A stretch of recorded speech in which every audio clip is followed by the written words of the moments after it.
ಅಮೃತವರ್ಷಿಣಿ ಧಾರಾವಾಹಿ ನಿಮ್ಮ ಒಂದು ಕರಿಯರ್ನಲ್ಲೇ ಒಂದು ದಿ ಬ್ರೇಕ್ ಕೊಟ್ಟಂತಹ ಒಂದು ಧಾರಾವಾಹಿ ಅದು. 6 ವರ್ಷ 1700 ಎಪಿಸೋಡ್ಸ್ನ ನಾವು ಕಂಪ್ಲೀಟ್ ಮಾಡಿದ್ದೀವಿ. ಇಲ್ಲಿವರೆಗೂ ಅದನ್ನ ಯಾರು ಬ್ರೇಕ್ ಮಾಡೋಕ್ಕಾಗಿಲ್ಲ. ಸುಮ್ಮನೆ ಹಿಂಗೆ ಟರ್ನ್ ಆದ್ರೂ ಗುರ್ತಿಡಿತಾರೆ, ಆಮೇಲೆ ಮಾಸ್ಕ್ ಹಾಕಿದ್ರು ಗುರ್ತಿಡಿತಾರೆ. ಯಾಕೆ ನನ್ನ ಮೇಲೆ ಸುಮ್ಮನೆ ವೃತ್ತ ಆರೋಪ ಹೊರಿಸ್ತಿದ್ಯಾ? ಆರ್ಕೆಸ್ಟ್ರಾ ದಿನಗಳನ್ನ ಮೆಲ್ಕ್ ಹಾಕೋದಾದ್ರೆ ಇವಾಗ ಫಸ್ಟು ನಾನು ಡಾನ್ಸರ್ ಆಗಿ ಕೆಲಸ ಮಾಡಿದ್ದು. ಸೊ ಅಲ್ಲಿಂದ ಸಿಂಗರ್ ಆದೆ ನಾನು. 10-12 ವರ್ಷದಲ್ಲೇ ನಾನು ಆರ್ಕೆಸ್ಟ್ರಾಗೆ ಜಾಯ್ನ್ ಆದೆ. ಕೊನೆಯದಾಗಿ ನಾವು ನೋಡಿದ್ದು ಹಿಟ್ಲರ್ ಕಲ್ಯಾಣ ಧಾರಾವಾಹಿಯಲ್ಲಿ ತುಂಬಾ ಸೈಕಲ್ ಹೊಡೆದಿದ್ದು ಉಂಟ. ಅವಾಗ ಅವಕಾಶಗಳಿಗೋಸ್ಕರ ಎಷ್ಟೆಲ್ಲ ಕಷ್ಟಪಟ್ಟಿದ್ರಿ? ತುಂಬಾ ಸೈಕಲ್ ಹೊಡೆದಿದ್ದೀನಿ ಆಗ ಅವಕಾಶಗಳಿಗೆ.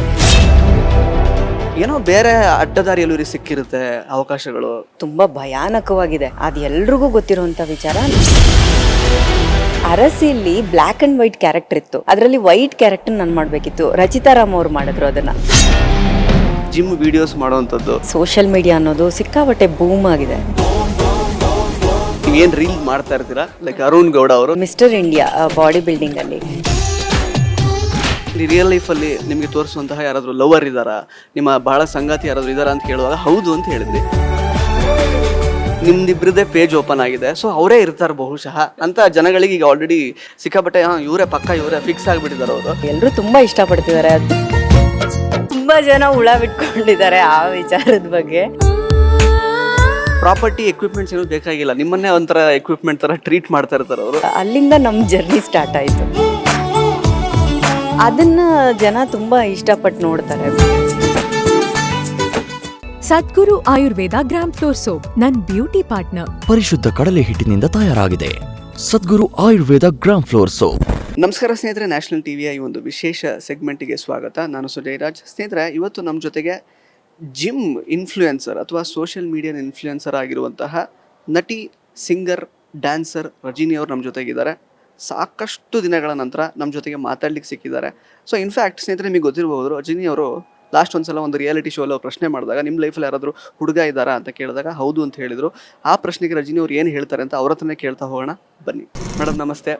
ಸೊ ಜಿಮ್ ಇನ್ಫ್ಲೂಯೆನ್ಸರ್ ಅಥವಾ ಸೋಷಿಯಲ್ ಮೀಡಿಯಲ್ ಇನ್ಫ್ಲೂಯೆನ್ಸರ್ ಆಗಿ ಬದಲಾಗಿದ್ದೀರಾ. ಸಾಕಷ್ಟು ಟ್ರಾನ್ಸಿಷನ್ಸ್ನ ನಾವು ನೋಡ್ತಾ ಇದ್ದೀವಿ ಆ್ಯಕ್ಚುಲಿ ನಿಮ್ಮ ಕರಿಯರಲ್ಲಿ. ಸೊ ಈಗ ಈ ರೀತಿ ಒಂದು ಜಿಮ್ ವಿಡಿಯೋಸ್ ಮಾಡೋವಂಥದ್ದು, ಜಿಮ್ ರೀಲ್ಸ್ ಮೂಲಕ ಸಾಕಷ್ಟು ಯಾಕಂದರೆ ಫಾಲೋವರ್ಸ್ನ ಗೇನ್ ಮಾಡ್ತಾ ಇರೋವಂಥದ್ದು ಎಷ್ಟು ಖುಷಿ ಕೊಡ್ತಾ ಇದೆ ನಿಮಗೆ ಅಂತ? ಕಾಲಕ್ಕೆ ತಕ್ಕನಾಗೆ ಚೇಂಜ್ ಆಗಬೇಕು ಅಂತ ಹೇಳ್ತಾರಲ್ಲ, ಅದು ಸತ್ಯ ಆ್ಯಕ್ಚುಲಿ. ಈಗ ಇತ್ತೀಚಿನ ದಿನಗಳಲ್ಲಿ ಸೋಷಿಯಲ್ ಮೀಡಿಯಾ ಅನ್ನೋದು ಸಿಕ್ಕಾಪಟ್ಟೆ ಬೂಮ್ ಆಗಿದೆ. ಸೊ ಅದಕ್ಕೆ ತಕ್ಕನಂಗೆ ನಾವು ಹೋಗ್ತಾ ಇದ್ದೀವಿ. ಸೊ ಅದು ಸುಮ್ಮನೆ ಹಾಗೆ ಏನೋ ಹಿಂಗೆ ಜಿಮ್ಮಲ್ಲಿ ಮಾತಾಡ್ಕೊಂಡು ಏನೋ ಕಾಮಿಡಿ ಥರ ಸ್ಟಾರ್ಟ್ ಮಾಡಿದ್ದು. ಬಟ್ ಅದನ್ನು ಜನ ಎಲ್ಲ ಇಷ್ಟಪಡೋದಕ್ಕೆ ಶುರು ಮಾಡಿದ್ರು. ಸೊ ಅಲ್ಲಿಂದ ನಾವು ಮತ್ತೆ ಜಾಸ್ತಿ ಕಂಟೆಂಟ್ಗಳು ಮಾಡೋದಕ್ಕೆ ಶುರು ಮಾಡಿ ಇವಾಗ ಎಲ್ಲರೂ ತುಂಬ ಇಷ್ಟಪಡ್ತಿದ್ದಾರೆ. ಅದು ತುಂಬ ಮಿಲಿಯನ್ಸ್ ಗಟ್ಟಲೆ ಹೋಗುತ್ತೆ. ಅದು ತುಂಬ ಖುಷಿ ಕೊಡ್ತಿರೋವಂಥ ವಿಚಾರ. ಯಾಕಂದರೆ ಜನಗಳು ಪ್ರೀತಿ ತೋರಿಸಿಲ್ಲ ಅಂತಂದರೆ ಯಾವುದೂ ಕೂಡ ಹಿಟ್ ಆಗಲ್ಲ. ಮೋರ್ ಓವರ್ ಸೊ ನನಗಿವಾಗ ನಟಿಯಾಗಿ, ನೀವು ಹೇಳ್ದಾಗೆ ಡಾನ್ಸರ್ ಆಗಿ, ಸಿಂಗರ್ ಆಗಿ ಎಲ್ಲ ರಂಗದಲ್ಲೂ ನನಗೆ ತುಂಬ ಸಪೋರ್ಟ್ ಮಾಡಿದ್ದಾರೆ ಜನಗಳು. ಸೊ ಈಗಲೂ ಕೂಡ ನಾನು ಏನೋ ಸೋಷಿಯಲ್ ಇನ್ಫ್ಲೂಯೆನ್ಸರ್ ಆಗಿ ಏನೋ ಟರ್ನ್ ಆಗಿರೋದನ್ನು ಕೂಡ ಅಷ್ಟೇ ಪ್ರೀತಿಯಿಂದ ಅಕ್ಸೆಪ್ಟ್ ಮಾಡಿದ್ದಾರೆ. ಅದನ್ನು ನಾನು ಖುಷಿಯಿಂದ ಅದನ್ನು ಎಂಜಾಯ್ ಮಾಡ್ತಾ ಇದ್ದೀನಿ. ಹಾಂ, ಇನ್ಫ್ಯಾಕ್ಟ್ ಇನ್ನು ಯಾವುದಾದ್ರೂ ಒಂದು ಪ್ರಾಜೆಕ್ಟ್ ಅಂದರೆ ಎಸ್ಪೆಷಲಿ ಸೀರಿಯಲ್ ಅಥವಾ ಸಿನಿಮಾ ಅಂತ ಬರುವಾಗ ಅಂಬುಜಾ ಅನ್ನುವಂತಹ ಒಂದು ಸಿನಿಮಾ ಬಂತು. ಸೀರಿಯಲ್ ಅಂತ ಹೇಳಿದ್ರೆ ಕೊನೆಯದಾಗಿ ನಾವು ನೋಡಿದ್ದು ಹಿಟ್ಲರ್ ಕಲ್ಯಾಣ ಧಾರಾವಾಹಿಯಲ್ಲಿ. ಅದಾದ ನಂತರ ಜಾಸ್ತಿ ಎಲ್ಲೂ ಕಾಣಿಸ್ಕೊಂಡಿಲ್ಲ. ಆಲ್ಮೋಸ್ಟ್ ಸೋಷಿಯಲ್ ಮೀಡಿಯಾ ಇನ್ಫ್ಲುಯೆನ್ಸರ್ ಆಗಿನೇ ನೀವು ಕಾಣಿಸ್ಕೋತಾ ಇದ್ದೀರಾ. ಈಗ ಒಂದು ಹೊಸ ಪ್ರಾಜೆಕ್ಟ್ ಶುರುವಾಗಿದೆ ಈಗ ಸಿರಿ ಕನ್ನಡ ಚಾನಲ್ನಲ್ಲಿ. ಅಗೇನ್ 3rd ಸೀಸನ್ಲಿ ನಾರಿಗೊಂದು ಸೀರೆ ಕಾರ್ಯಕ್ರಮದ ಹೋಸ್ಟ್ ಆಗಿ, ಆ್ಯಂಕರ್ ಆಗಿ ನೀವು ಕಾಣಿಸ್ಕೋತಿದ್ದೀರಾ. ಎಷ್ಟು ಖುಷಿ ಇದೆ ಅದ್ರ ಬಗ್ಗೆ ಅಂತ? ಖಂಡಿತವಾಗ್ಲೂ ಸುಜಯ್. ಯಾಕೆ ಅಂತಂದರೆ ಕಲಾವಿದರಿಗೆ ಏನಾದರೂ ಒಂದು ಹೊಸ್ತು ಟ್ರೈ ಮಾಡ್ತಿರಬೇಕು ಅನ್ನೋದು ಇದ್ದೇ ಇರುತ್ತೆ. ಈಗ ನೋಡಿ, ನಾನು ಸಿಂಗರ್ ಆಗಿ, ಡಾನ್ಸರ್ ಆಗಿ, ನಟಿಯಾಗಿ ಈಗ ಎಲ್ಲ ಜಾನರಲ್ಲೂ ಇದ್ದಾಗ ವೈ ಡೋಂಟ್ ಯು ಟ್ರೈ ಅಂತ ಹೇಳ್ಬಿಟ್ಟು ನನಗೆ ಆ್ಯಂಕರಿಂಗ್ಗೆ ಆಪರ್ಚುನಿಟಿ ಬಂದಾಗ ಸೊ ನಾನು ಅದನ್ನು ತುಂಬ ಖುಷಿಯಿಂದನೇ ಒಪ್ಕೊಂಡೆ. ಬಿಕಾಸ್ ನನಗೂ ಒಂದು ಲರ್ನಿಂಗ್ ಪಾಯಿಂಟ್ ಅಂತಲೇ ಹೇಳ್ಬೋದು, ಒಂದು ಟ್ರಯಲ್ ಅಂತಲೇ ಹೇಳ್ಬೋದು. ಸೊ ಅದರಲ್ಲೆಲ್ಲೋ ಒಂದು ಕ್ಲಿಕ್ ಆಗಿದ್ದೀನಿ ಅಂತ ನಂಗೆ ಅನಿಸುತ್ತೆ. ತುಂಬ ಜನ ಇಷ್ಟಪಡ್ತಾರೆ. ಫಸ್ಟ್ ಸೀಸನ್ ಮಾಡಿದೆ ನಾನು. ಸೆಕೆಂಡ್ ಸೀಸನಲ್ಲಿ ಹಿಟ್ಲರ್ ಕಲ್ಯಾಣ ಮಾಡಿದೆ. ಆವಾಗ ಮಾಡೋಕ್ಕಾಗಲಿಲ್ಲ, ನನಗೆ ಬ್ರೇಕ್ ತೊಗೊಂಡೆ. ಅಗೇನ್ ಈಗ 3rd ಸೀಸನ್ಗೆ ಅಪ್ರೋಚ್ ಮಾಡಿದ್ರು, ಓಕೆ ಅಂತ ಒಪ್ಕೊಂಡೆ. ಈಗ ಎಲ್ಲ ಕಾಲರ್ಸು ಹೇಳೋದೇನೆ, ನೀವು ಮತ್ತೆ ವಾಪಸ್ ಬಂದಿದ್ದೀರಾ, ತುಂಬ ಖುಷಿ ಆಗ್ತಿದೆ, ನೀವು ತುಂಬ ಚೆನ್ನಾಗಿ ನಡ್ಸ್ಕೊಳ್ತೀರಾ ಅಂತ. ಅದೊಂದೇ ಪ್ರೀತಿ ಇಲ್ಲಿವರೆಗೂ ಕಾಪಾಡ್ಕೊಂಡು ಬಂದಿರೋದು. ತುಮಕೂರಿನಲ್ಲಿ ಹುಟ್ಟಿದಂತಹ ಒಬ್ಬ ಸಾಮಾನ್ಯ ಹುಡುಗಿ, ಯಾವುದೇ ಬ್ಯಾಕ್ಗ್ರೌಂಡ್ ಇಲ್ಲ ಇಂಡಸ್ಟ್ರಿದು. ಸೊ ಜೊತೆಗೆ ಆರ್ಕೆಸ್ಟ್ರಾದಲ್ಲಿ ಹಾಡುಗಳನ್ನು ಹಾಡ್ತಾ ಇದ್ರಿ, BCom ಮಾಡಿದ್ರಿ. ಸೊ ತಾಯಿಯವ್ರ ಜೊತೆಗೆ ಇದ್ಕೊಂಡು ನಿಮ್ಮದೇ ಆದಂತಹ ನಿಚ್ಚನ್ನು ನೀವು ಕ್ರಿಯೇಟ್ ಮಾಡ್ಕೊಂಡಿದ್ದೀರಾ. ಅಮೃತವರ್ಷಿಣಿ ಧಾರಾವಾಹಿ ನಿಮ್ಮ ಒಂದು ಕರಿಯರ್ನಲ್ಲೇ ಒಂದು ಬ್ರೇಕ್ ಕೊಟ್ಟಂತಹ ಒಂದು ಧಾರಾವಾಹಿ ಅದು. ಜೊತೆಗೆ ಹಿಟ್ಲರ್ ಕಲ್ಯಾಣ, ಸಾಕಷ್ಟು ರಿಯಾಲಿಟಿ ಶೋಗಳು, ಈಗ ಲೈಕ್ ಸೋಷಿಯಲ್ ಮೀಡಿಯಾ ಇನ್ಫ್ಲುಯೆನ್ಸರ್ ಆಗಿರೋದು. ನಿಮ್ಮ ಜರ್ನಿನ ಹಿಂದೆ ತಿರುಗಿ ನೋಡುವಾಗ ನಿಮ್ಗೆ ಎಷ್ಟು ಖುಷಿ ಆಗುತ್ತೆ ಅಂತ? ಒಂಥರ ಸ್ಯಾಟಿಸ್ಫೈಯಿಂಗ್, ಖುಷಿ ಎಲ್ಲ ಅನಿಸುತ್ತೆ. ಬಿಕಾಸ್ ಇತ್ತೀಚಿನ ದಿನಗಳಲ್ಲಿ ಒಂದು 10-15 ಸೀರಿಯಲ್ಗಳು ಪ್ರತಿದಿನ ಸ್ಟಾರ್ಟ್ ಆಗುತ್ತೆ. ಬಟ್ ಎಷ್ಟು ಜನ ಅದರಲ್ಲಿ ಉಳ್ಕೊಂಡಿದ್ದಾರೆ ಅನ್ನೋದು ನಮಗೆ ಬೆರಳೆಣಿಕೆಯಷ್ಟು ಸಿಕ್ಕೋದಿಲ್ಲ. ನಾನು ಮಾಡಿದ್ದು Amritavarshini it's A huge success ಅಂತಲೇ ಹೇಳ್ಬೋದು. 6 ವರ್ಷ 1700 ಎಪಿಸೋಡ್ಸ್ನ ನಾವು ಕಂಪ್ಲೀಟ್ ಮಾಡಿದ್ದೀವಿ. ಇಲ್ಲಿವರೆಗೂ ಅದನ್ನು ಯಾರೂ ಬ್ರೇಕ್ ಮಾಡೋಕ್ಕಾಗಿಲ್ಲ ಆಫ್ಟರ್ ಅಮೃತವರ್ಷಿಣಿ. ಸೊ ಈಗಲೂ ತುಂಬ ಸೀರಿಯಲ್ಸ್ಗಳು ಬರ್ತಾ ಇದೆ, ಬಟ್ ಗೊತ್ತಿಲ್ಲ ಯಾರ್ಯಾರು 1000 ಕ್ರಾಸ್ ಮಾಡಿದ್ದಾರೆ ಇಲ್ಲ ಅಂತ. ಬಟ್ ನಾವು ಮಾಡಿದ್ದು 1700 ಎಪಿಸೋಡ್ಸು.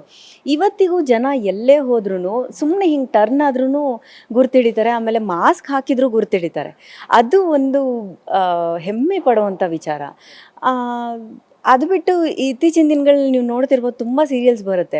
ಸೊ ಅವ್ರಗಳ ಮಧ್ಯೆ ಕಾಂಪಿಟೇಷನಲ್ಲಿ ನಾವಿನ್ನೂ ಉಳ್ಕೊಂಡಿದ್ದೀವಿ ಅಂತಂದರೆ ಅದಕ್ಕಿಂತ ಒಂದು ದೊಡ್ಡ ಹೆಮ್ಮೆ ವಿಚಾರ ಇಲ್ಲವೇ ಇಲ್ಲ ಅಂತ ನಾನು ಹೇಳೋಕ್ಕೆ ಇಷ್ಟಪಡ್ತೀನಿ. ಮತ್ತು ನಾನು ಅಷ್ಟೇ ಎಲ್ಲೂ ಅದನ್ನು ಬಿಟ್ಕೊಡ್ಬಾರ್ದು. ಯಾಕಂದರೆ ನಮಗೆ ಈ ಒಂದು ಕನೆಕ್ಟಿವಿಟಿನ ಗೊತ್ತಿಲ್ಲದೇನೋ ಈ ಫೀಲ್ಡಿಗೆ ಬಂದುಬಿಟ್ವಿ. ಬಟ್ ಆದರೆ ಆ ಕನೆಕ್ಟಿವಿಟಿನ ಬಿಟ್ಕೊಡೋದಕ್ಕೆ ನನಗೂ ಇಷ್ಟ ಇಲ್ಲ. ಸೊ ಎಲ್ಲೋ ಅವಕಾಶಗಳು ಕಡಿಮೆ ಆದಾಗ ಅಯ್ಯೋ ಹಿಂಗೆ ಆಗೋಯ್ತಲ್ಲಪ್ಪ ಅಂತ ತಲೆ ಕೆಡ್ಸ್ಕೊಂಡು ಕೂತಿಲ್ಲ ನಾನು ಯಾವತ್ತೂ. ಅದನ್ನು ಬಿಟ್ಟು ಬೇರೆ ಏನಾದರೂ ಮಾಡಬೇಕು, ಹೊಸದೇನೋ ಮಾಡಬೇಕು ಅನ್ನೋದನ್ನು ಟ್ರೈ ಮಾಡ್ತಾನೆ ಇರ್ತೀನಿ. ಅದೇ ಹೊಸತನದಲ್ಲಿ ನಾನು ಹುಡ್ಕೊಂಡಿದ್ದು ಒಂದು ಸೋಷಿಯಲ್ ಮೀಡಿಯಾ ಪ್ಲಸ್ ಸಿರಿಕನ್ನಡದ್ದು ನಾರಿಗೊಂದು ಸೀರೆ ಅಂತ ಹೇಳಿದ್ರೆ ತಪ್ಪಾಗಲ್ಲ. ಆ್ಯಕ್ಚುಲಿ ನೀವು ಕಾಂಪಿಟೇಷನ್ ಅಂತ ಹೇಳಿದ್ರಿ, ಆ ವಿಚಾರಕ್ಕೆ ಬರ್ತೀನಿ. ಬಟ್ ಆರ್ಕೆಸ್ಟ್ರಾ ಸಿಂಗರ್ ಆಗಿದ್ದಂತಹ ದಿನಗಳನ್ನು ನೆನಪು ಮಾಡ್ಕೊಳ್ಳೋದಾದರೆ, ಬಿಕಾಸ್ ಈಗ BCom ಮಾಡಿರ್ತೀರಿ, ಒಂದು ಬೇಸಿಕ್ ಡಿಗ್ರಿ ಅಂತ ಆಗಿರುತ್ತೆ, but still you chose your passion. ಯಾಕೆ ಅದು ಅಷ್ಟರ ಮಟ್ಟಿಗೆ ನಿಮಗೆ ಕಾಲಿಂಗ್ ಇತ್ತ? ಅಂದರೆ ಇದೇ ಥರ ಏನೋ ಒಂದು ಕ್ಷೇತ್ರದಲ್ಲೇ ಇರಬೇಕು, ಜನಗಳಿಗೆ ಹತ್ತಿರ ಆಗೋ ಥರ, ಈಗ ಥರ ಪಬ್ಲಿಕ್ ಪ್ಲ್ಯಾಟ್ಫಾರ್ಮ್ಗಳಲ್ಲೇ ವರ್ಕ್ ಮಾಡಬೇಕು ಅನ್ನೋ ಥರ ಯಾಕೆ ಅನ್ನಿಸ್ತು ನಿಮಗೆ? ಪ್ಲಸ್ ಆರ್ಕೆಸ್ಟ್ರಾ ದಿನಗಳನ್ನು ಮೆಲ್ಕು ಹಾಕೋದಾದರೆ ಇವಾಗ ಅದು ಅಂದ್ಕೊಂಡು ಬಂದಿದ್ದಲ್ಲ, ನಾನು ಪಬ್ಲಿಕ್ ಫಿಗರ್ ಆಗಬೇಕು ಅಂತ ಅಂದ್ಕೊಂಡು ಸಿಕ್ಕಿದ್ದಲ್ಲ. ಆರ್ಕೆಸ್ಟ್ರಾ ದಿನಗಳನ್ನ ಮೆಲ್ಕು ಹಾಕೋದಾದರೆ ಫಸ್ಟು ನಾನು ಡ್ಯಾನ್ಸರ್ ಆಗಿ ಕೆಲಸ ಮಾಡಿದ್ದು. ಸೊ ಅಲ್ಲಿಂದ ನನಗೆ ಆ ಸಿಂಗಿಂಗ್ ನಂಟು ಅನ್ನೋದು ಬೆಳೀತು. ಸೊ ಅಲ್ಲಿಂದ ಸಿಂಗರ್ ಆದೆ ನಾನು. ಆಗಿನ್ನೂ ಎಜುಕೇಷನ್ ಮಾಡ್ತಾಯಿದ್ದೆ. ನಾನು ತುಂಬ ಚಿಕ್ಕ ವಯಸ್ಸಲ್ಲೇ, ನಾನೊಂದು 10-12 ವರ್ಷದಲ್ಲೇ ನಾನು ಆರ್ಕೆಸ್ಟ್ರಾಗೆ ಜಾಯ್ನ್ ಆದೆ. ಸೊ ಅಲ್ಲಿಂದ ನನ್ನ ಎಜುಕೇಷನ್ ನಾನು ಫಸ್ಟ್ ಸೆಮ್ ಆದಮೇಲೆ ಡಿಗ್ರಿ ನನಗೆ ಅದನ್ನು ಕಂಪ್ಲೀಟ್ ಮಾಡ್ಕೊಳಕ್ಕಾಗಲಿಲ್ಲ. ಎಗೈನ್ ಆ ಒಂದು ದಿನಗಳನ್ನ ಮೆಲ್ಕು ಹಾಕೋದಾದರೆ ಇಟ್ಸ್ ಎ ವಂಡರ್ಫುಲ್ ಡೇಸ್ ಅಂತಲೇ ಹೇಳ್ಬೋದು. ಬಿಕಾಸ್ ಜನಗಳನ್ನ ನಾವು ತುಂಬ ಹತ್ತಿರದಿಂದ ಎಂಟರ್ಟೈನ್ ಮಾಡ್ತಾಯಿದ್ವಿ. ಒಂದು ಹಾಡು ಹಾಡೋದ್ರಾಗಲಿ, ಆ ಶಿಲ್ಲೆ ಚಪ್ಪಾಳೆ ಎಲ್ಲ ನಮಗೆ ರೀಚ್ ಆಗ್ತಾಯಿತ್ತು. ಸೊ ಆ ದಿನಗಳನ್ನ ನೋಡಿ ಮತ್ತೆ ನಾವು ಕ್ಯಾಮ್ರಾಗೆ, ಅಂದರೆ ಅಮೃತವರ್ಷಿಣಿ ಸ್ಟಾರ್ಟ್ ಮಾಡಿದಾಗ ಆ ಕ್ಯಾಮ್ರಾ ಮುಂದೆ ಬಂದಾಗ ಅಯ್ಯೋ ನಾವು ಎಲ್ಲಿಂದ ಎಲ್ಲಿವರೆಗೂ ರೀಚ್ ಆಗಿದ್ದೀವಿ. ಸೊ ಎಷ್ಟು ಖುಷಿ ಕೊಡುತ್ತೆ ಅಂದರೆ, ನಾವು ಎಲ್ಲೋ ಒಂದು ಚಿಕ್ಕ ಆರ್ಕೆಸ್ಟ್ರಾ ಅಂದರೆ ಒಂದು 1000 ಜನ ಮುಂದೆ ನಿಂತ್ಕೊಂಡು ಹಾಡ್ತಿದ್ವಿ, ಡ್ಯಾನ್ಸ್ ಮಾಡ್ತಾಯಿದ್ವಿ. ಇವತ್ತು ಲಕ್ಷಾಂತರ ಜನಗಳ ಮುಂದೆ ಬಂದು ನಿಂತಿದ್ದೀವಿ ಅಂತಂದರೆ ಅದೊಂದು ದೊಡ್ಡ ಹ್ಯೂಜ್ ಇದು ಸಕ್ಸಸ್ ಅಂತಲೇ ಹೇಳ್ಬೋದು ಲೈಫ್ಗೆ.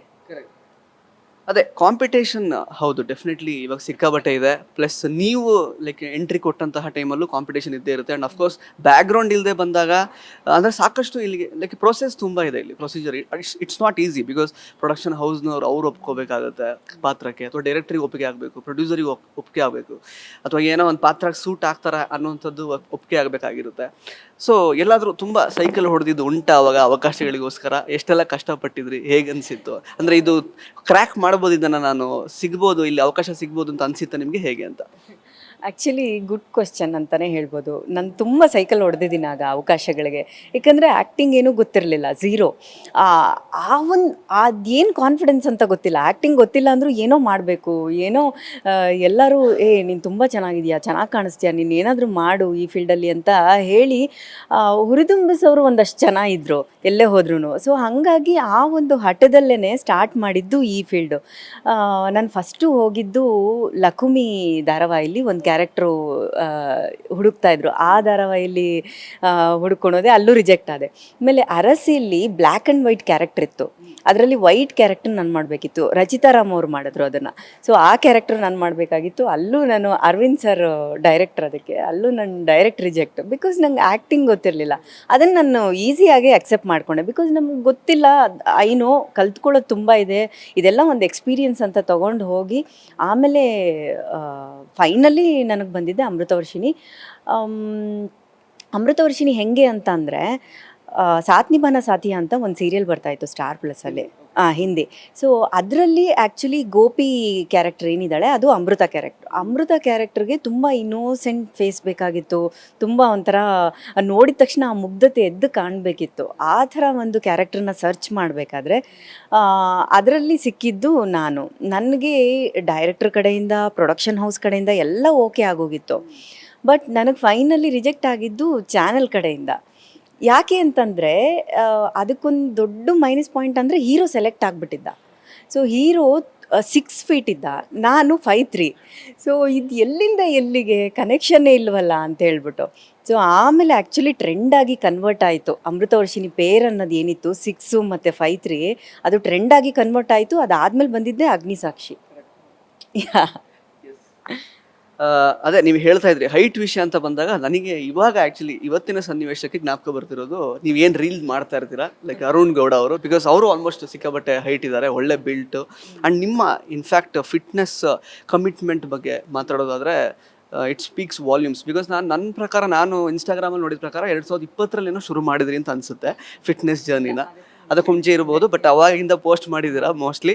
ಸೊ ಅಂದರೆ ಹಿಂಗೆ ಯಾಕೆ ಅದ್ರ ಬಗ್ಗೆ ನಿಮಗೆ ಆಸಕ್ತಿ ಹುಟ್ಕೊಳ್ತು? ಫಿಟ್ನೆಸ್ ಬಗ್ಗೆ, ಲೈಫ್ ಸ್ಟೈಲ್ ಒಳ್ಳೆ ರೀತಿಯಲ್ಲಿ ಇರಬೇಕು, ಹೆಲ್ದಿ ಫುಡ್ ತಿನ್ನಬೇಕು, ಆ ಥರದ್ದೆಲ್ಲ ಹಿಂಗೆ ಹುಟ್ಕೊಳ್ತು ನಿಮಗೆ ಅಂತ? ನನಗೆ ತುಂಬ ಚಿಕ್ಕಂದಿನಿಂದನೇ ಸ್ವಲ್ಪ ಅದ್ರ ಬಗ್ಗೆ ಹುಚ್ಚಿತ್ತು, ಬಟ್ ನಾಲೆಡ್ಜ್ ಇರಲಿಲ್ಲ. ಸೊ ಹೋಗ್ತಾ ಹೋಗ್ತಾ ನನಗೆ ಡಾನ್ಸಿಂಗ್ ಸ್ಟಾರ್ ಅಂತ ಒಂದು ಶೋ ಮಾಡಿದೆ, ಡಾನ್ಸಿಂಗ್ ಸ್ಟಾರ್ 2 ಅಂತ. ಅಲ್ಲಿಂದ ನನಗೆ ಆ ಫಿಟ್ನೆಸ್ ಅನ್ನೋ ಭೂತ ತಲೆಗೆ ಹತ್ತಿದ್ದು. ಬಿಕಾಸ್ ಡಾನ್ಸಿಗೆಲ್ಲ ಲಿಫ್ಟ್ ಮಾಡಬೇಕಾದ್ರೆಲ್ಲ ನಮ್ಮ ಕೋರ್ ಸ್ಟ್ರೆಂತ್ ಎಲ್ಲ ನೋಡ್ತಾರೆ ಲಿಫ್ಟಿಂಗಿಗೆಲ್ಲ. ಸೊ ಪೇರ್ಗೆ, ನಮ್ಮ ಡಾನ್ಸಿಂಗ್ ಪೇರ್ ಯಾರಿರ್ತಾರೆ ಅವ್ರಿಗೆ ನಾವು ಕೋರ್ ಟೈಟ್ ಮಾಡಿಲ್ಲ ಅಂತಂದರೆ ಅವ್ರು ಲಿಫ್ಟ್ ಮಾಡೋಕ್ಕಾಗಲ್ಲ. ಸೊ ಅಲ್ಲಿಂದ ನಾನು ಜಿಮ್ಮಿಂಗ್ ಸ್ಟಾರ್ಟ್ ಮಾಡಿದ್ದು. ಸೊ ಡಾನ್ಸಿಂಗ್ ಸ್ಟಾರ್ 2 ಇಂದ ನನ್ನ ಇದು ಜರ್ನಿ ಸ್ಟಾರ್ಟ್ ಆಯಿತು. ಸೊ ಅಲ್ಲಿಂದ ನಾನು ಒಂದೊಂದೇ ತಿಳ್ಕೊಂಡು ಸೊ ಹೆಲ್ದಿ ಲೈಫ್ ಸ್ಟೈಲ್ ಎಷ್ಟು ಇಂಪಾರ್ಟೆಂಟು ಆ್ಯಸ್ ಎನ್ ಆರ್ಟಿಸ್ಟ್ ಆಗಿ. ಸೊ ಇವಾಗಿನ ಟ್ರೆಂಡಲ್ಲಿ ತುಂಬಾ ಫಿಟ್ನೆಸ್ ಬಗ್ಗೆ ತುಂಬಾ ಅದೊಂದು ದೊಡ್ಡ ಪ್ರಪಂಚ. ಅದು ತಿಳ್ಕೊಳ್ತಾ ಹೋದರೆ ಅದು ಸಾಕಾಗೋದೇ ಇಲ್ಲ, ಅಷ್ಟು ಇದೆ. ಸೊ ಹಾಗಾಗಿ ನಾನು ತಿಳ್ಕೊಂಡಿರೋದೇನೆಂದರೆ, ನಿಮ್ಮ ಬಾಡಿ ಏನು ತಗೊಳುತ್ತೆ, ನಿಮಗೇನು ಅಕ್ಸೆಪ್ಟ್ ಮಾಡುತ್ತೆ ನಿಮ್ಮ ಬಾಡಿ, ಅದನ್ನು ಮಾತ್ರ ನೀವು ಫಾಲೋ ಅಪ್ ಮಾಡಬೇಕು. ಯಾರೋ ಹೇಳಿದ್ರು, ಎಲ್ಲೋ ನೋಡಿದ್ವಿ ಅಂತ ಮಾಡೋದು ತಪ್ಪು. ಸೊ ಅದನ್ನು ನಾನು ತುಂಬ ಫಾಲೋ ಮಾಡ್ತೀನಿ. ಸೊ ಹಾಗಾಗಿ ನನಗೆ ಅದು ಫಿಟ್ನೆಸ್ ಬಗ್ಗೆ ನಾನು ತಿಳ್ಕೊಂಡಿರೋವಂಥ ಮಂತ್ರ. ಎಗೈನ್ ಅರುಣ್ ಗೌಡ ಬಗ್ಗೆ ಮಾತಾಡೋದಾದರೆ, is a mister India body ಬಿಲ್ಡಿಂಗಲ್ಲಿ. ಸುಮಾರು ಟೈಟಲ್ ವಿನ್ ಆಗಿದ್ದಾರೆ ಅವರು. ಅವ್ರ ಬಗ್ಗೆ ಹೇಳಬೇಕಂದ್ರೆ, ಈಸ್ ಎ ರಾಕ್ಷಸ.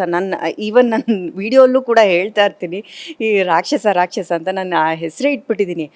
ಅವ್ರ ಫಿಟ್ನೆಸ್ಸಿಗೆ ಮತ್ತು ಅವ್ರ ಡಯೆಟ್ಗೆ ಚಾನ್ಸೇ ಇಲ್ಲ ನಾವೆಲ್ಲ ರೀಚ್ ಆಗೋಕ್ಕೆ. ನಾವೆಲ್ಲ ಸುಮ್ಮನೆ ಮೇಂಟೈನ್ ಮಾಡೋದಕ್ಕೋಸ್ಕರ ನಾವು ಅದನ್ನು ಫಾಲೋ ಅಪ್ ಮಾಡ್ತಾಯಿದ್ದೀವಿ. ಬಿಕಾಸ್ ಅವರು ರಿಪ್ರೆಸೆಂಟ್ ಮಾಡ್ತಾರೆ, ಇಂಡಿಯಾಗೆ ಬಾಡಿ ಬಿಲ್ಡಿಂಗಲ್ಲಿ ರಿಪ್ರೆಸೆಂಟ್ ಮಾಡ್ತಾರೆ. ಸೊ ಹಾಗಾಗಿ ಅವ್ರದ್ದು ತುಂಬಾ ಟಫು ಇದಿರುತ್ತೆ ವರ್ಕೌಟ್ಸು ಅದೆಲ್ಲ.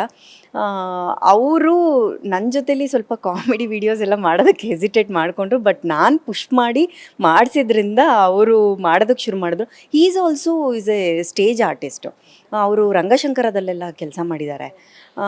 ಸೊ ಹಾಗಾಗಿ ಅವ್ರಿಗೆ ಆ್ಯಕ್ಟ್ ಮಾಡೋದಕ್ಕೆ ಈಸಿ ಆಯಿತು. ಅಲ್ಲಿಂದ ನಮ್ಮ ಜರ್ನಿ ಸ್ಟಾರ್ಟ್ ಆಯಿತು. ಇನ್ಫ್ಯಾಕ್ಟ್ ಅದೇ ನಿಮ್ಮಿಬ್ಬರ ರೀಲ್ಸ್ ಆ್ಯಕ್ಚುಲಿ ಸಿಕ್ಕಾಬಟ್ಟೆ ವೈರಲ್ ಆಗ್ತಿರುತ್ತೆ. ನಮಗೂ ಕೂಡ ಇನ್ಫ್ಯಾಕ್ಟ್ ಫೀಡಲ್ಲಿ ಅದು ಬರ್ತಾ ಇರುತ್ತೆ. ಬೆಳಗ್ಗೆ ತೆಗೆದು ನೋಡುವಾಗ ಏನಾದರೂ ಒಂದು ರೀಲು ಫನ್ನಿಯಾಗಿ ಅವರೇ ನಿಮ್ಮನ್ನು ಡೆಡ್ ಲಿಫ್ಟ್ ಮಾಡಿಕೊಂಡು ಲಿಫ್ಟ್ ಮಾಡ್ತಿರೋದು, ಆ ಥರದ್ದೆಲ್ಲ. ಸೊ ಆ ಥರದ ಐಡಿಯಾಸ್ ಎಲ್ಲ ಹೆಂಗೆ ಬಂತು ನಿಮಗೆ? ಬಿಕಾಸ್ ಆಲ್ಮೋಸ್ಟ್ ಈಗ ಅವರಿಗೆ ಪ್ರಾಪರ್ಟಿ ಎಕ್ವಿಪ್ಮೆಂಟ್ಸ್ ಏನೂ ಬೇಕಾಗಿಲ್ಲ, ನಿಮ್ಮನ್ನೇ ಒಂಥರ ಎಕ್ವಿಪ್ಮೆಂಟ್ ಥರ ಟ್ರೀಟ್ ಮಾಡ್ತಾ ಇರ್ತಾರೆ ಅವರು. ಸೊ ಆ ಥರ ಐಡಿಯಾ ಹೇಗೆ ಬಂತು ಅಂತ? ಅವ್ರಿಗೆ ಇದು ಇಬ್ಬರು ಸೇರ್ಕೊಂಡು ಪ್ಲ್ಯಾನ್ ಮಾಡ್ತೀವಿ ಆಯಿತಾ. ನನ್ನನ್ನು ಎತ್ತೋ ಪ್ಲ್ಯಾನ್ ಎಲ್ಲ ನಾನು ಕೊಡ್ತೀನಿ, ಹಿಂಗೆ ಎತ್ಬೋದಾ ನೋಡು, ಟ್ರೈ ಮಾಡು, ಆದರೆ ಲಿಫ್ಟ್ ಮಾಡು ಅಂತ ಹೇಳ್ಬಿಟ್ಟು. ಸೊ ಅವ್ರು ಈಸಿಯಾಗಿ ಲಿಫ್ಟ್ ಮಾಡ್ತಾರೆ. ಸೊ ಹಾಗಾಗಿ ಇಬ್ಬರು ಕೋಆರ್ಡಿನೇಷನಲ್ಲಿ ಮಾಡ್ತೀವಿ. ಅದನ್ನು ಜನ ತುಂಬ ಇಷ್ಟಪಟ್ಟು ನೋಡ್ತಾರೆ. ಬಿಕಾಸ್ ನಾನೇನೋ ತರಲೆ ಮಾಡೋದು, ಫೈನಲಿ ಅವರು ನನಗೆ ಪನಿಷ್ಮೆಂಟ್ ಥರ ಲಿಫ್ಟ್ ಮಾಡೋದು, ಅದೆಲ್ಲ ತುಂಬ ವರ್ಕ್ ಆಗುತ್ತೆ. ಸೊ ಹಾಗಾಗಿ ಆ ಕೋಆರ್ಡಿನೇಷನು ವರ್ಕ್ ಆಗ್ತಿದೆ ಅಂತಲೇ ಹೇಳ್ಬೋದು. ಇನ್ನು ಆಕ್ಚುಲಿ ಪ್ರಮುಖವಾಗಿ ಲಾಸ್ಟ್ ಸೂಪರ್ ಕ್ವೀನ್ ಒಂದು ನೀವು ರಿಯಾಲಿಟಿ ಶೋ ಅಲ್ಲಿ ಭಾಗವಹಿಸಿದಾಗ ಎಜೆ ಅವರು ಅಂತರ ಅವ್ರಿಗೆ ಎಷ್ಟರ ಮಟ್ಟಿಗೆ ಪ್ರೀತಿ ತೋರಿಸ್ತಾರೆ, ಆ ರೀತಿ ಒಂದು ಉತ್ಕಟತೆ, ಅದೇ ಥರ ನಿಮಗೂ ರಿಯಲ್ ಲೈಫಲ್ಲಿ ನಿಮಗೆ ತೋರಿಸುವಂತಹ ಯಾರಾದರೂ ಲವರ್ ಇದ್ದಾರಾ, ನಿಮ್ಮ ಬಹಳ ಸಂಗಾತಿ ಯಾರಾದರೂ ಇದ್ದಾರಾ ಅಂತ ಕೇಳುವಾಗ ಹೌದು ಅಂತ ಹೇಳಿದ್ರಿ. ಅದು ಯಾರು ಅಂತ ಸ್ವಲ್ಪ ಈಗ ಕ್ಲಾರಿಟಿ ಕೊಟ್ಟುಬಿಡಿ. ಈಗ ಜನಗಳು ಅದಕ್ಕೋಸ್ಕರನೇ ವೆಯ್ಟ್ ಮಾಡ್ತಿದ್ದಾರೆ. ಬಿಕಾಸ್ ಆ ಶೋ ಅಲ್ಲಿ, ಆ ರಿಯಾಲಿಟಿ ಶೋ ಅಲ್ಲಿ ಆ ಪ್ರಶ್ನೆ ಕೇಳಿದಾಗ ಹೌದು ಅಂತ ಹೇಳಿದ್ರಿ, ಯಾರು ಅಂತ ಹೇಳಲಿಲ್ಲ. ಆ್ಯಕ್ಚುಲಿ ನಾನು ಅವತ್ತು ಯಾಕೆ ಹೌದು ಅಂತ ಹೇಳಿದೆ ಅಂತ ನಾನು ಈಗಲೂ ಪಶ್ಚಾತ್ತಾಪ ಪಡ್ತೀನಿ. ಬಿಕಾಸ್ ಅದು ತುಂಬ ಕಡೆ ಏನೋ ಟ್ರೋಲ್ ಎಲ್ಲ ಮಾಡಿದ್ರು, ಏನೋ ಅವರ ಜೀವನ ಸಂಗಾತಿ ಬಗ್ಗೆ ಬಿಚ್ಚಿಟ್ಟಿದ್ದಾರೆ ಅಂತೆಲ್ಲ. ನಾಟ್ ಲೈಕ್ ದಟ್, ಹಾಗೆಲ್ಲ ಏನಿಲ್ಲ. ಖಂಡಿತವಾಗ್ಲೂ ಆ ಥರ ದಿನಗಳು ಬಂದಾಗ ನಾನು ಡೆಫಿನೆಟ್ಲಿ ನಮ್ಮ ಪ್ರೇಕ್ಷಕರಿಗೆ ತಿಳಿಸೇನೆ ನಾನು ಮುಂದುವರಿತೀನಿ. ಯಾಕಂದರೆ ಇಲ್ಲಿವರೆಗೂ ನನ್ನ ಸಕ್ಸಸ್ ಜೊತೆ ಇದ್ದಾರೆ ಅಂತ ಅಂದಾಗ, ನನ್ನ ಲೈಫಲ್ಲಿ ಏನೋ ಒಂದು ಟರ್ನಿಂಗ್ ಪಾಯಿಂಟ್ ಆಗುತ್ತೆ ಅಂತ ಅಂದಾಗ ಡೆಫಿನೆಟ್ಲಿ ಅವ್ರಿಗೆ ತಿಳಿಸ್ಬಿಟ್ಟೆ ನಾನು ಮುಂದೆ ಹೋಗ್ತೀನಿ ಅಂತ ಹೇಳಕ್ಕೆ ಇಷ್ಟಪಡ್ತೀನಿ. ಆ ಟೈಮಲ್ಲಿ ಆ ಕಂಟೆಂಟ್ಗೋಸ್ಕರ ಹೇಳಿದ್ದು ಅಷ್ಟೇ. ಅದು ಬಿಟ್ಟು ಬೇರೆ ಇನ್ಯಾವುದು ಇಲ್ಲ, ಯಾರೂ ಇಲ್ಲ. ಸೊ ಯಾಕೆಂದ್ರೆ ಆ ಪ್ರಶ್ನೆ ಬಂದಮೇಲೆ ಇನ್ಫ್ಯಾಕ್ಟ್ ನೀವು ಅದೇ ಆರ್ಟಿಕಲ್ಸ್ ಆ ಥರದೆಲ್ಲ ಬಂತು ಅಂತ ನೋಡಿದ್ರಿ. ಸೊ ಉತ್ತರ ನೀವು ಯಾರು ಅಂತ ಕೊಡದೇ ಇರುವಾಗ ನಮಗೆ ಜಾಸ್ತಿ ಕಾಣಿಸ್ತಿರೋದೇ ಅರುಣ್ ಗೌಡ ಅವರು. ಅಂದರೆ ಅವ್ರ ಜೊತೆಗೆ ರೀಲ್ಸ್ ಮಾಡ್ತಿರ್ತೀರಾ, ಜೊತೆಗೆ ಅವ್ರನ್ನ ಮಾತ್ರ ಫಾಲೋ ಮಾಡ್ತಾ ಇದ್ದೀರಾ, ನಿಮ್ದಿಬ್ರದೇ ಪೇಜ್ ಓಪನ್ ಆಗಿದೆ. ಸೊ ಅವರೇ ಇರ್ತಾರೆ ಬಹುಶಃ ಅಂತ ಜನಗಳಿಗೆ ಈಗ ಆಲ್ರೆಡಿ ಸಿಕ್ಕಾಪಟ್ಟೆ ಇವರೇ ಪಕ್ಕ, ಇವರೇ ಫಿಕ್ಸ್ ಆಗಿಬಿಟ್ಟಿದ್ದಾರೆ ಅವರು. ಸೊ ಅದ್ರ ಬಗ್ಗೆ ನಿಮ್ಮ ಒಪಿನಿಯನ್, ನೀವೀಗ ಕರೆಕ್ಟಾಗಿ ಹೇಳಲೇಬೇಕಾಗುತ್ತೆ ಉತ್ತರ. ತುಂಬ ಜನ ಹುಳ ಬಿಟ್ಕೊಂಡಿದ್ದಾರೆ ಆ ವಿಚಾರದ ಬಗ್ಗೆ. ಕಮೆಂಟ್ಸಲ್ಲೂ ಕೂಡ ತುಂಬ ಜನ ಕೇಳ್ತಾ ಇರ್ತಾರೆ. ನಾನು ಕೆಲವೊಂದು ಕಮೆಂಟ್ಗೆ ರಿಪ್ಲೈ ಮಾಡಿರ್ತೀನಿ, ಕೆಲವೊಂದು ಕಮೆಂಟು ಇಗ್ನೋರ್ ಮಾಡಿರ್ತೀನಿ. ಬಿಕಾಸ್ ತೀರಾ ನೀವು ಗಂಡ ಹೆಂಡ್ತಿನ, ಲವ್ವರ್ಸಾ ಅಂತೆಲ್ಲ ಹಾಕ್ತಾರೆ. ಬಟ್ ಸ್ಟಿಲ್ ಆ ಥರ ಏನೂ ಇಲ್ಲ. We are friends, we are good friends. ಮುಂದಿನ ದಿನಗಳಲ್ಲಿ ಗೊತ್ತಿಲ್ಲ, ಆ ಥರ ಏನಾದರೂ ಚೇಂಜಸ್ ಆದರೆ ಡೆಫಿನೆಟ್ಲಿ ನಿಮ್ಮನ್ನು ಕಾಂಟ್ಯಾಕ್ಟ್ ಮಾಡ್ತೀನಿ. ಸೊ ಈಗ ಗೊತ್ತಿಲ್ಲ ಅಂತ ಹೇಳೋದ್ರಲ್ಲೇ ಕೆಲವೊಂದಷ್ಟು ಉತ್ತರ ಅಡಗಿರುತ್ತೆ. ಅದು ನಮ್ಮ ಪ್ರೇಕ್ಷಕರಿಗೆ ಡೆಫಿನೆಟ್ ಆಗಿ ಅರ್ಥ ಆಗಿರುತ್ತೆ. ಬಿಕಾಸ್ ಅಷ್ಟೇನು ದಡ್ರಲ್ಲ ಅವರು. ಆ್ಯಂಡ್ ಅಫ್ಕೋರ್ಸ್ ಅಂದರೆ ನಮಗೆ ನೋಡುವಾಗ ಡೆಫಿನೆಟ್ಲಿ ಅದೊಂದು ಪ್ಯೂರ್ ಫ್ರೆಂಡ್ಶಿಪ್ಪೇ ಕಾಣ್ತಾ ಇರೋದು ಇಲ್ಲಿ ತನಕ. ಬಟ್ ಎಲ್ರಿಗೂ ಅಂದರೆ ಅಫ್ಕೋರ್ಸ್ ಅಂದರೆ ಅಷ್ಟು ಕ್ಲೋಸ್ ಆಗಿ ಮೂವ್ ಮಾಡುವಾಗ ಅದು ಅನಿಸುತ್ತೆ, ಏನೋ ಇವ್ರು ಮೋಸ್ಟ್ಲಿ ನೆಕ್ಸ್ಟ್ ಲೆವೆಲ್ ಏನೋ ಬೇರೆ ಥರ ಕಂಫರ್ಟ್ ಇದೆ ಇವ್ರಿಗೆ ಅಂತ. ಅದೇನಾಗುತ್ತೆ ಗೊತ್ತಾ, ನಾವು ಕಂಟೆಂಟ್ ಮಾಡ್ತಾ ಇರೋದು ಅದೇ ರೀತಿ ಇದೆ. ಬಿಕಾಸ್ ನಾವು ಮುಂಚೆ ಮಾಡ್ತಾ ಇದ್ದಿದ್ದು ಜಿಮ್ ವೀಡಿಯೋಸು. ಸೊ ಈಗ ಸ್ವಲ್ಪ ನಾವು ಕಾಮಿಡಿ ವೀಡಿಯೋಸ್ ಕಡೆ ಟರ್ನ್ ಆಗಿದ್ದೀವಿ. ಸೊ ಹಾಗಾಗಿ ಎಲ್ರಿಗೂ ಅದು ಕನ್ಫ್ಯೂಷನ್ನು ಆಬ್ವಿಯಸ್ಲಿ ಹುಟ್ಟುತ್ತೆ. ಇವಾಗ ನಾನೇ ಅವ್ರ ಪ್ಲೇಸಲ್ಲಿದ್ರೂ ಅಂದ್ಕೊಳ್ಳೋದು ಸಹಜ. ಬಟ್ ಅದು ನಾವು ಕಂಟೆಂಟ್ಗೋಸ್ಕರ ಮಾಡ್ತಾ ಇದ್ದೀವಿ. ಸೊ ನಗ್ಸೋದಕ್ಕೋಸ್ಕರ ಮಾಡ್ತಾ ಇದ್ದೀವಿ ಜನಗಳಿಗೆ. ನಾನು ಅದನ್ನೇ ತುಂಬ ಜನ ಏನು ಆಗದೆ ಇರೋರು ಸೋಷಿಯಲ್ ಮೀಡಿಯಾದಲ್ಲಿ ತುಂಬ ಜನ ಇರ್ತಾರೆ. ಅವ್ರು ಕಮೆಂಟ್ ಹಾಕ್ತಿರ್ತಾರೆ, ಏನು ಇದರಲ್ಲಿ ನೀವೇನು ಮೆಸೇಜ್ ಕೊಡ್ತಿರ್ತೀರಾ ಹಂಗೆ ಹಿಂಗೆ ಅಂತಬಿಟ್ಟು. ನಾನು ಆಗ ಮನಸ್ಸಲ್ಲಿ ಅಂದ್ಕೊಳ್ಳೋದೇನು ಗೊತ್ತಾ, ಆ್ಯಕ್ಚುಲಿ ಇದರಿಂದ ಆ್ಯಪ್ಸ್ ವರ್ಕೌಟ್ ಆಗುತ್ತೆ, ನಗೋದ್ರಿಂದ ಆ್ಯಪ್ಸ್ ವರ್ಕೌಟ್ ಆಗುತ್ತೆ. ಸೊ ನಾವು ಅದರಲ್ಲೂ ಫಿಟ್ನೆಸ್ ಬಗ್ಗೆನೇ ಏನೋ ಕಾನ್ಸಂಟ್ರೇಟ್ ಮಾಡ್ತಾ ಇದ್ದೀವಿ. ನಾವು ನಕ್ದಾಗ ಯೂಶಲಿ ಹೊಟ್ಟೆ ತುಂಬ ನೋವಾಗುತ್ತೆ, ಅದರಿಂದ ನಮ್ಗೆ ಆ್ಯಪ್ಸ್ ವರ್ಕೌಟ್ ಆಗುತ್ತೆ. ಸೊ ಅದರಿಂದನೂ ನಾವು ಅದನ್ನು ಮೆಸೇಜ್ ಕೊಡ್ತಾ ಇದ್ದೀವಿ ಅಷ್ಟೇ.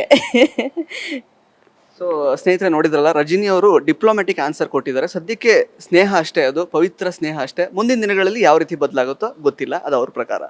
ಸೊ ಇನ್ನು ರಜನಿ ಅವರೇ ಆ್ಯಕ್ಚುಲಿ ಅದೇ ಕಾಂಪಿಟೇಷನ್ ಬಗ್ಗೆ ಮಾತಾಡಿದ್ವಿ, ಅವಕಾಶಗಳು ಹೇಗೆ ಗಿಟ್ಟಿಸ್ಕೊಂಡ್ರಿ ಅದ್ರ ಬಗ್ಗೆ ಮಾತಾಡಿದ್ವಿ. ಆ್ಯಂಡ್ ಅಫ್ಕೋರ್ಸ್ ಈಗ ಝೀ ಕನ್ನಡದಲ್ಲಿ ಸಾಕಷ್ಟು ನೀವು ರಿಯಾಲಿಟಿ ಶೋಗಳಲ್ಲಿ ಕಾಣಿಸ್ಕೊಂಡಿದ್ದೀರಾ. ಇವತ್ತಿಗೂ ಕೂಡ ತುಂಬ ಕಷ್ಟಪಡೋದು. ಬಿಕಾಸ್ ಎಷ್ಟು ಜನ ಮೊದಲಾದರೆ ಸ್ವಲ್ಪ ಕಡಿಮೆ ಇತ್ತು, ಅಂದರೆ ಈ ಎಂಟರ್ಟೈನ್ಮೆಂಟ್ ಫೀಲ್ಡಿಗೆ ಬರೋವಂಥವ್ರು ಆ ಥರದ್ದೆಲ್ಲ. ಇವಾಗ ಪ್ರತಿ ಮನೆಯಲ್ಲೂ ಯಾರಾದರೂ ಸ್ವಲ್ಪ ನಾವು ಯಾವುದೋ ಸ್ಟೇಜ್ ಮೇಲೆ ಬರಬೇಕು, ಕ್ಯಾಮ್ರಾ ಮುಂದೆ ಬರಬೇಕು ಅಂತ ಪ್ರತಿಯೊಬ್ಬರು ವೆಯ್ಟ್ ಮಾಡ್ತಿರ್ತಾರೆ. ಬಟ್ ಅಂತಹ ಸಂದರ್ಭದಲ್ಲೂ ಕೂಡ ನಿಮ್ಮ ಒಂದು ಚರಿಷ್ಮನೆ ಉಳಿಸ್ಕೊಂಡಿದ್ದೀರಾ. ಅವಕಾಶಗಳು ತಾನಾಗೆ ಬರ್ತಾ ಇರುತ್ತೆ. ಬಟ್ ಕೆಲವೊಂದಷ್ಟು ಮಾತಾಡೋದು ಕೂಡ ಇರುತ್ತೆ ಹಿಂದೆ, ಏನೋ ಬೇರೆ ಅಡ್ಡದಾರಿಯಲ್ಲೂ ಇವ್ರಿಗೆ ಸಿಕ್ಕಿರುತ್ತೆ ಅವಕಾಶಗಳು, ಹಂಗೆಲ್ಲ ಹೆಂಗೆ ಸಾಧ್ಯ ಅಂತೆಲ್ಲ. ಸೊ ಅಂಥವ್ರಿಗೆ ಏನು ಹೇಳಕ್ಕೆ ಇಷ್ಟಪಡ್ತೀರಾ ನೀವು? ಎಲ್ಲದರಲ್ಲೂ ಒಳ್ಳೆಯದು ಕೆಟ್ಟದ್ದು ಅನ್ನೋದು ಇದ್ದೇ ಇರುತ್ತೆ. ಆಬ್ವಿಯಸ್ಲಿ ಸೋಷಿಯಲ್ ಮೀಡಿಯಾದಲ್ಲಿ ಅದು ತುಂಬ ಭಯಾನಕವಾಗಿದೆ. ಅದು ಎಲ್ರಿಗೂ ಗೊತ್ತಿರುವಂಥ ವಿಚಾರ. ನಾನು ರಿಯಾಲಿಟಿ ಶೋ ಅಂತ ಬಂದಾಗ ವೇದಿಕೆಗಳು ತುಂಬ ಉಟ್ಕೊಳ್ತಾ ಇದೆ. ಸುಮಾರು ಕನ್ನಡದಲ್ಲೇ ಆಗಿರ್ಬೋದು, ಹೊಸ ಹೊಸ ಮುಖಗಳಿಗೆ, ಪ್ರತಿಭೆಗಳಿಗೆ ಅವಕಾಶಗಳನ್ನ ಕೊಡ್ತಾರೆ. ಈವನ್ ಸೂಪರ್ ಕ್ವೀನ್ ಅಂತ ಒಂದು ಶೋ ಮಾಡಿದಾಗಲೂ ಕೂಡ ಸೂಪರ್ ಕ್ವೀನ್ ಶೋ ನನಗೆ ಇನ್ನೊಂದು ಹೆಸರು ತಂದುಕೊಟ್ಟಂಥ ಶೋ. ಆಮೇಲೆ ನನ್ನ ಆ್ಯಕ್ಟಿಂಗ್ ಕೆಪಾಸಿಟಿ ಇರ್ಬೋದು, ಮತ್ತು ನಾನು ಎಷ್ಟು ವರ್ಸಟೈಲ್ ಆಗಿದ್ದೀನಿ ಅನ್ನೋದನ್ನು ತೋರಿಸ್ಕೊಟ್ಟಂಥ ಶೋ ಸೂಪರ್ ಕ್ವೀನ್ ಅಂತಲೇ ಹೇಳ್ಬೋದು. ಇವತ್ತಿಗೂ ಎಲ್ಲೇ ಹೋದರೂ ಕಲ್ಪನಾ ಅಮ್ಮ ಒಂದು ಕ್ಯಾರೆಕ್ಟರ್ ಮಾಡಿದ್ವಿ, ಮಹಾನಟಿ ಅಂತ ಒಂದು ರೌಂಡ್ ಮಾಡಿದ್ವಿ. ಅದನ್ನು ಇವತ್ತಿಗೂ ಎಲ್ಲೇ ಹೋದರೂ ಜನ ನೆನಪಿಸ್ಕೊಳ್ತಾರೆ. ಅದು ಈಗಲೂ ನನ್ನ ಸೋಷಿಯಲ್ ಮೀಡಿಯಾದಲ್ಲೂ ಇದೆ. ಈಗಲೂ ಅದಕ್ಕೆ ಕಮೆಂಟ್ಸ್ ಹಾಕ್ತಾನೆ ಇರ್ತಾರೆ, ಎಂಥ ಅದ್ಭುತ ನಟಿ ನೀವು, ಯಾಕೆ ನಿಮ್ಗೆ ಅವಕಾಶಗಳು ಸಿಗ್ತಿಲ್ಲ, ಹಾಗೆ ಹೀಗೆ ಅಂತ ತುಂಬ ಕಮೆಂಟ್ಸ್ಗಳು ಬರ್ತಿರುತ್ತೆ. ಬಟ್ ನೀವು ಹೇಳ್ದಾಗೆ ಇಂಥ ಒಂದು ಸಮಯದಲ್ಲೂ ನಾವು ನಮ್ಮತನವನ್ನು ಉಳಿಸ್ಕೊಂಡು ಇಲ್ಲಿದ್ದೀವಿ ಅಂತ ಅಂದರೆ ಬಿಕಾಸ್ ಆಫ್ ನಮಗೆ ಗೊತ್ತಿಲ್ಲ, ಒಂದು ಇವತ್ತಿನ ಹೊಸಬ್ರಿಗೆ ಅವಕಾಶಗಳು ಸಿಗ್ತಾ ಇರೋದ್ರಿಂದ ಸ್ವಲ್ಪ ಹಳಬ್ರ ಕಡೆ ಗಮನ ಕಡಿಮೆ ಆಗ್ತಿರ್ಬೋದು. ಇಲ್ಲ ಪರ್ಟಿಕ್ಯುಲರ್ ಇದೇ ಥರ ಕ್ಯಾರೆಕ್ಟರ್ಗಳು ಬೇಕು ಅಂತ ಅವರು ಅಂದ್ಕೊಂಡಾಗ ನಾವು ನಮ್ಮನ್ನು ಸೆಲೆಕ್ಟ್ ಮಾಡೋದುಂಟು. ಸೊ ಈಗ ನಾವು ಹಿಟ್ಲರ್ ಕಲ್ಯಾಣನೇ ತೊಗೊಳ್ಳೋಣ. ಆ ಕ್ಯಾರೆಕ್ಟ್ರಿಗೆ ಅಂತರ ಕ್ಯಾರೆಕ್ಟ್ರು ನಾನು ಆ್ಯಪ್ಟಾಗಿದೆ ಅಂತ ಹೇಳ್ಬಿಟ್ಟು ನನ್ನನ್ನು ಸೆಲೆಕ್ಟ್ ಮಾಡಿ ಆ ಕ್ಯಾರೆಕ್ಟ್ರನ್ನ ನಾನು ಅದಕ್ಕೆ 100% ಜೀವ ಕೊಟ್ಟಂಥ ಕ್ಯಾರೆಕ್ಟರ್ ಅದು. ಯಾಕಂದರೆ ನಾನು ಪಾಸಿಟಿವಿಂದ ನೆಗೆಟಿವ್ ಮಾಡಿದ್ದು ಫಸ್ಟು ಸೀರಿಯಲ್ ಅಂತಲೇ ಹೇಳ್ಬೋದು. ಸೊ ಯಾಕೆ ಅವಕಾಶಗಳು ಕಡಿಮೆ ಆಗುತ್ತೆ ಅನ್ನೋದು ಅದು ದೇವರೊಬ್ಬನಿಗೆ ಗೊತ್ತು, ಅದು ನಮಗೆ ಗೊತ್ತಿಲ್ಲ. ಯಾಕಂದರೆ ನಾನು ಇದುವರೆಗೂ ಇನ್ನೂ ಬೇರೆ ಲ್ಯಾಂಗ್ವೇಜಲ್ಲಿ ಮಾಡಿಲ್ಲ. ಈ ಕನ್ನಡದಲ್ಲೇ ನಾನು ಇದ್ದು ಕನ್ನಡ ಪ್ರೇಕ್ಷಕರನ್ನೇ ರಂಜಿಸಬೇಕು, ಕನ್ನಡದಲ್ಲೇ ಅವಕಾಶಗಳು ಬರಬೇಕು, ಇಲ್ಲೇ ಏನೋ ಒಂದು ಮಾಡಬೇಕು ಅನ್ನೋ ಒಂದು ಹುಮ್ಮಸ್ಸಿಟ್ಕೊಂಡು ಇಲ್ಲಿವರೆಗೂ ನಾನು ಮುಂದುವರಿಸ್ಕೊಂಡು ಹೋಗ್ತಾ ಇರೋವಂಥದ್ದು. ಅವಕಾಶಗಳು ಬರುತ್ತೆ ಹೋಗುತ್ತೆ, ಬಟ್ ನಮ್ಮತನನ ನಾವೆಲ್ಲೂ ಬಿಟ್ಕೊಡ್ಬಾರ್ದು ಅನ್ನೋದಷ್ಟೇ ನನ್ನ ಒಂದು ವೈಯಕ್ತಿಕ ವಿಚಾರ. ರಜನಿ ಅವರೇ, ಕೊನೆಯದಾಗಿ, so life is filled with full of surprises, but ಅದರಲ್ಲೂ ಕೂಡ ಈ ಥರ ಸಿನಿಮಾ ಕ್ಷೇತ್ರ, ಎಂಟರ್ಟೈನ್ಮೆಂಟ್ ಕ್ಷೇತ್ರ ಅನ್ನುವಾಗ it is very uncertain. So ಆದರೂ ಕೂಡ ಇದರಲ್ಲೇ ಇರಬೇಕು, ಇಲ್ಲೇ ಏನಾದರೂ ಸಾಧಿಸಬೇಕು, ಜನಗಳನ್ನು ತಲುಪಲೇಬೇಕು ಅನ್ನುವಂತಹ ನಿಮ್ಮ ಒಂದು ಆಕಾಂಕ್ಷೆಗೆ what is your driving force actually? ಈ ಥರ ಹೀಗೆ ನಾವು ಲೈಫ್ ಲೀಡ್ ಮಾಡಬೇಕು ಅಂತ ಅಂದ್ಕೊಳ್ಳೋದಕ್ಕೆ ಏನು ಡ್ರೈವಿಂಗ್ ಫೋರ್ಸು, ಮುಂದೆ ಯಾವ ಥರ ಪ್ಲ್ಯಾನ್ಸ್ ಇದೆ, ನಿಮ್ಮ ಲೈಫ್ನ ಮಂತ್ರ ಹೇಗಿರುತ್ತೆ ಅಂತ? ಯಾವುದಕ್ಕೂ ಕಾನ್ಫಿಡೆನ್ಸ್ ಕಳ್ಕೊಬಾರ್ದು. ತುಂಬ ಜನ ಕಾನ್ಫಿಡೆನ್ಸ್ ಕಳ್ಕೊಂಡ್ಬಿಡ್ತಾರೆ. ಅಂದರೆ ನೀವು ಒಂದು ಸಕ್ಸಸ್ ಸಿಕ್ಕಿದಾಗ ಯಾವ ರೀತಿ ನೀವು ಎಕ್ಸೆಪ್ಟ್ ಮಾಡಿರ್ತೀರಲ್ಲ, ಆ ಸಕ್ಸಸ್ಸಿಂದ ಹೊರಗಡೆ ಬಂದಾಗಲೂ ನೀವು ಆ ಫೇಲ್ಯೂರ್ನ ಅದೇ ರೀತಿ ನೀವು ಸೆಲೆಬ್ರೇಟ್ ಮಾಡಬೇಕು. ಬಿಕಾಸ್ ಯಾವಾಗ ನಿಮಗೆ ಆ ಡಿಫ್ರೆನ್ಸ್ ಗೊತ್ತಾಗಲ್ಲ ಅಂದರೆ ನೀವು ಸಕ್ಸಸ್ಸಲ್ಲಿದ್ದಾಗ್ಲೂ ಅದೇ ಒಂದೇ ರೀತಿ ಇರ್ತೀರ, ಆ ಫೇಲ್ಯೂರ್ ಕಂಡಾಗಲೂ ಒಂದೇ ರೀತಿ ಇರ್ತೀರೋ, ಆಗ ನಿಮಗೆ ಆ ಡಿಫ್ರೆನ್ಸೇಷನ್ಸ್ ಗೊತ್ತಾಗಲ್ಲ. ಸೊ ನಾನು ನನ್ನ ಸಕ್ಸಸ್ಸು ಅಮೃತವರ್ಷಿಣಿ ಏನಿದೆ, ಆ ಸಕ್ಸಸ್ ಬಂದಾಗಲೂ ಅದೇ ರೀತಿ ಇದ್ದೆ. ಇವಾಗ ನನಗೆ ಅವಕಾಶಗಳು ಸಿಗ್ತಾ ಇಲ್ಲ ಅಂತ ಅಂದಾಗಲೂ ನಾನು ಏನು ತಲೆ ಕೆಡಿಸ್ಕೊಂಡಿಲ್ಲ. ಬರುತ್ತೆ, ನಮಗೆ ಏನು ದಕ್ಕಬೇಕು ಅದು ದಕ್ಕತ್ತೆ. ಅದನ್ನು ಯಾರೂ ಸ್ಟಾಪ್ ಮಾಡೋಕ್ಕಾಗಲ್ಲ. ಕಲೆ ಅನ್ನೋದೇನಿದೆ, ನಮ್ಮಲ್ಲಿರುವಂಥ ಒಂದು ಟ್ಯಾಲೆಂಟ್ ಏನಿದೆ, ಅದನ್ನು ಯಾರೂ ಕಿತ್ಕೊಳ್ಳೋಕ್ಕಾಗಲ್ಲ at end of the day ಅಲ್ವಾ? ಸೊ ನಮ್ಮ ಅವಕಾಶಗಳು ಬೇರೆ ಯಾರೋ ಅದನ್ನು ಟರ್ನ್ ಮಾಡ್ಬೋದೇ ಹೊರತು ನಮ್ಮ ಟ್ಯಾಲೆಂಟ್ನ ಯಾರೂ ಕಿತ್ಕೊಳ್ಳೋಕ್ಕಾಗಲ್ಲ. ಸೊ ನಾನು ನಂಬಿರೋದು ಟ್ಯಾಲೆಂಟ್ನ. ಸೊ ಆ ಟ್ಯಾಲೆಂಟಿಗೆ ತಕ್ಕನಾಗಿರುವಂಥ ಅವಕಾಶಗಳು ಖಂಡಿತವಾಗ್ಲೂ ಬರುತ್ತೆ. ನಾನು ಮಾಡ್ತೀನಿ, ಡೆಫಿನೆಟ್ಲಿ ಇದರಲ್ಲೇ ಇದ್ದು ನಾನು ಏನಾದರೂ ಒಂದು ಸಾಧಿಸ್ತೀನಿ ಅನ್ನೋದು ಒಂದು ಮಂತ್ರನ ನಾನು ಯಾವಾಗಲೂ ಮೈಂಡಲ್ಲಿ ಇಟ್ಕೊಂಡಿದ್ದೀನಿ. ನಾನು ಅದರ ಜೊತೆಲೇ ಹೋಗ್ತೀನಿ. Thank you so much Rajani ಅವರೇ, ಇಷ್ಟು ಸಮಯ ನಮಗೋಸ್ಕರ ಕೊಟ್ಟು ಮಾತಾಡಿದ್ದಕ್ಕೆ. ಹಾಗೆಯೇ ನಿಮ್ಮ reel partner, gym partner Arun Gowda ಅವ್ರ ಜೊತೆಗೆ ನಿಮ್ಮಿಬ್ಬರ ಒಂದು ಸಂದರ್ಶನ ಮಾಡಬೇಕು ಅಂತ ನಮಗೆ ಆಸೆ ಇದೆ. ಸೊ ಯಾವಾಗ ಟೈಮ್ ಕೊಡ್ತೀರಾ ಅದನ್ನು ಕೂಡ ಹೇಳಿಬಿಡಿ. ಹಾಗೆಯೇ ನಮ್ಮ ಈ ಒಂದು ಚಿಟ್ ಚಾಟ್ ನಿಮಗೆ ಹೇಗೆ ಅನಿಸ್ತು ಅಂತ ಕೂಡ ಹೇಳಿ. ನಿಜ ಚೆನ್ನಾಗೆ ಅನಿಸ್ತು ನನಗೆ. ಬಿಕಾಸ್ ನಾನು ತುಂಬ ಆಫ್ಟರ್ ಲಾಂಗ್ ಟೈಮ್ ಆದಮೇಲೆ ನಾನು ಈ ಚಿಟ್ ಚಾಟ್ ಮಾಡಿರೋದು. ಬಿಕಾಸ್ ನಾನು ಸ್ವಲ್ಪ ಯಾವುದೂ ಹೊಸದೇನು ಮಾಡದೇ ಇರೋದ್ರಿಂದ ನಾನು ಸ್ವಲ್ಪ ಈ ಎಲ್ಲ ಸೋಷಿಯಲ್ ಮೀಡಿಯಾ ಇಂಟರ್ವ್ಯೂಸಿಂದ ಸ್ವಲ್ಪ ನಾನು ದೂರ ಉಳ್ಕೊಂಡಿದ್ದೆ. ಬಟ್ ಅನ್ಫಾರ್ಚುನೇಟ್ಲಿ ನೀವು ಇವತ್ತು ಸಿಕ್ಕಿದ್ರಿ, ನನ್ನನ್ನು ಲಾಕ್ ಮಾಡಿಕೊಂಡು ಒಂದು ಚಿಟ್ ಚಾಟ್ ನಡೆಸಿದ್ರಿ. It's a very wonderful experience ಅಂತಲೇ ಹೇಳ್ಬೋದು. ಯಾಕಂದರೆ ಇವತ್ತಿನ ಟೈಮಲ್ಲಿ ಏನೆಲ್ಲ ಆಗ್ತದೆ ನನ್ನ ಲೈಫಲ್ಲಿ ಅದನ್ನೆಲ್ಲ ನೀವು ತುಂಬ ಚೆನ್ನಾಗಿ ಕ್ವಶನ್ಸ್ ಮಾಡಿದ್ರಿ. ನಾನು ಅದಕ್ಕೆ ನೀಟಾಗಿ ಆನ್ಸರ್ ಮಾಡಿದ್ದೀನಿ ಅಂತ ನಾನು ಅಂದ್ಕೊಂಡಿದ್ದೀನಿ. ಡೆಫಿನೆಟ್ಲಿ ನೀವು ಹೇಳ್ತಾ ಇದ್ರಿ ಅರುಣ್ ಗೌಡ ಮತ್ತು ನಂದು ಒಂದು ಸ್ಮಾಲ್ ಇಂಟರ್ವ್ಯೂ ಮಾಡಬೇಕು ಅಂತ. Definitely very shortly we are doing. Okay, yeah. Thank you so much Rajani ಅವರೇ. ನಿಮ್ಮ ಎಲ್ಲ ಮುಂದಿನ ಕೆಲಸಗಳಿಗೆ ಒಳ್ಳೆಯದಾಗಲಿ. All the best. ಎಸ್.